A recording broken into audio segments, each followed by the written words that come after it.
We all like to think we'd be wide-eyed. We all like to think we'd be Sarah Jane Smith or Ruby being wide-eyed and happy to see dinosaurs. I would be terrified of the dinosaurs eating me, and I would say, take me home immediately. Pleasure to speak to you. I've had the chance to see the Robot Revolution, and I Oh, just loved it. Instantly oh, fell in love with this new dynamic we've got going. nice. And I could ask you any number of questions, but I've got to start with Mrs. Flood, who we see again. She's moved. This time she's living beside Belinda. Someone else. Yeah, how is this remotely possible? She lived next door to Ruby Sunday. Now she lives next door to Belinda Chandra. You'd almost think there was a great big cosmic plan at work, wouldn't you? Stay Yeah. tuned. Pops up every week. I mean, we had the joy of Anita. I think it was 4 episodes last year. Out of the first 9 episodes, every week this year, every single week, she's moving closer and closer and closer to center stage. And I promise you, she will not disappoint. There's glorious stuff coming up. I mean, I'm not daft. That's one of Britain's greatest actors uh, coming in and having a laugh. And that's fine. I love it when she comes in and has fun, but it's far more than that going on. Don't worry. We really deliver on that. She's brilliant. Well, And it I was wouldn't be. when she got EastEnders recently. Did you see her come back in EastEnders? That was she didn't breathe a word.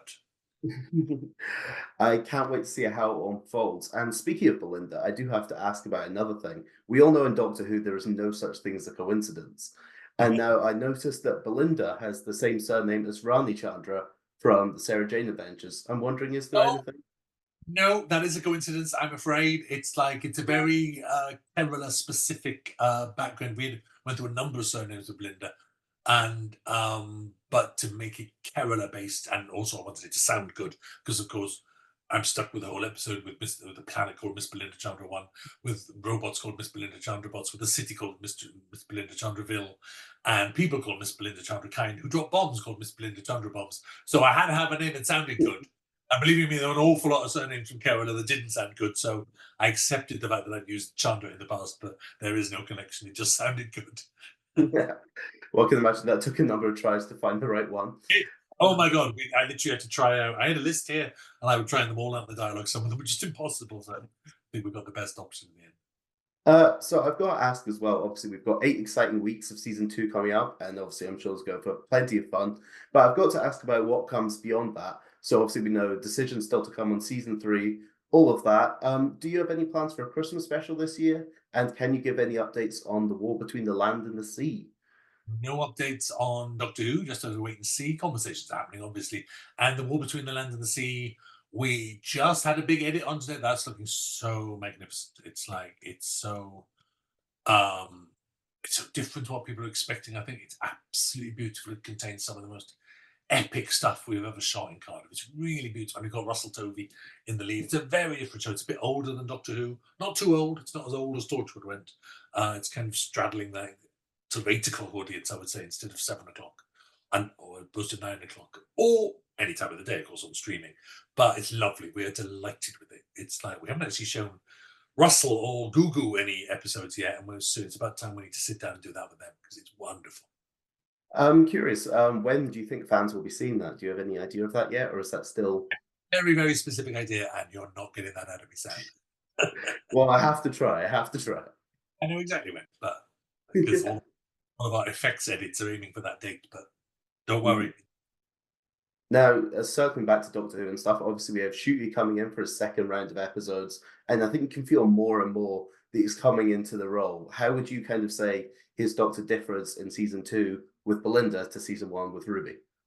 I think actually, it's not him getting used to the Doctor. I think it's us getting used to him. To be absolutely honest, go back and watch the Church on Ruby Road. Go back and watch the Giggle, and watch a man who's absolutely certain what he's doing from day one. I'm quite serious about that.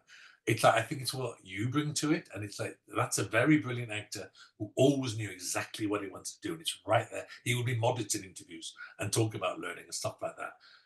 No, he hit it straight away. Bang on. Look at that picture of him. He's magnificent. So, I mean, it's funny you talk about season 2, but every episode is different. There's a different doctor and different things to learn about him. As ever, the relationship, of course, is different with Belinda, who's created as one of those companions that crop up in Doctor Who history every so often as simply being more of an equal to him.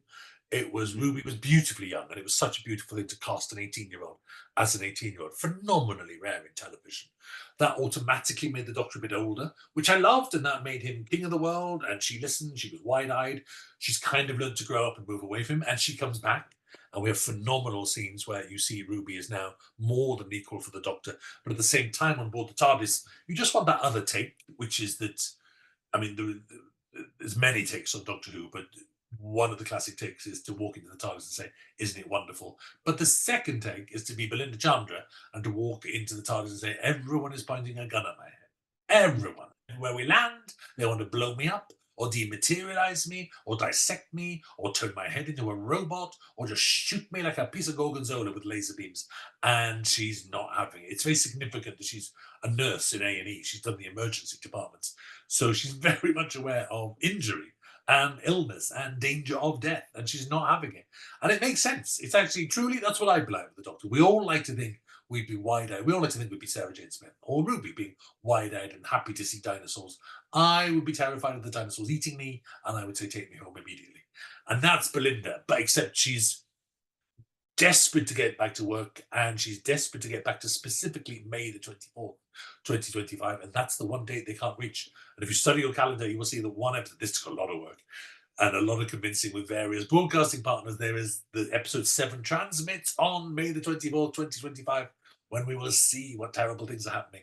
And then episode 8 goes wildly beyond that. So it's a very exciting finale. Can you imagine how much work that was? Getting all those broadcasters to pin things down to one date? That was more work than anything on the entire series. Let me tell you. I was actually looking at the calendar myself and worked that out earlier, and I was literally just going to ask you. We've It was obviously got easy. all that coming. Well, actually, it also all pins around the date of the Eurovision Song Contest, the Interstellar Song Contest. That goes out on the night of the Eurovision Song Contest. Really? That's the actual date that made everything else decide. And I mean, obviously in America, that's not the contest is not so well known to Disney. But we did say to them like it's like 60% of your territories will be getting this. This they all know. You might not know what it is. Your viewers do. So that was a great game to play, pinning it down to that date. That was a lot of work, but worth it. That'd be a great night. Actually, you can actually sit and watch the Interstellar Song Contest and then the Eurovision Song Contest. That is so much fun. I absolutely can't wait. Especially see what happens on May the 24th. And I've also just got to ask you I believe we've only got time for one more question, but what is your favorite episode this season? What's the Oh, one you really can't wait for fans to see? it's kind of always the finale. I think every single year you could have asked me about that. It's the finale, which we're still working on. It's like we're going right up to the wire. We've more or less finished episode 6, little bits to fiddle with in that. The sound mix is still ongoing in episode 7, and the final effect shots are going, great big explosions and things are going into episode 8. We had a meeting about that today. So they're almost finished, but I can see we haven't had a music score for that yet, so that's still pending. But obviously, that's a few months off transmission, so we've got plenty of time. So that's all underway. I think it's going to be that. It's a Titanic finale. And very not literally on board the Titanic. I do. We've done that before, but it's a really epic story with the cast at their best. To watch Shooty and Varida and Millie and Gemma as Kate Lethbridge Stewart in that finale is really special. Everyone's giving it everything. Well, thanks so much for speaking, Mrs. A. Russell. It's been an absolute delight, and I can't wait to follow along every week.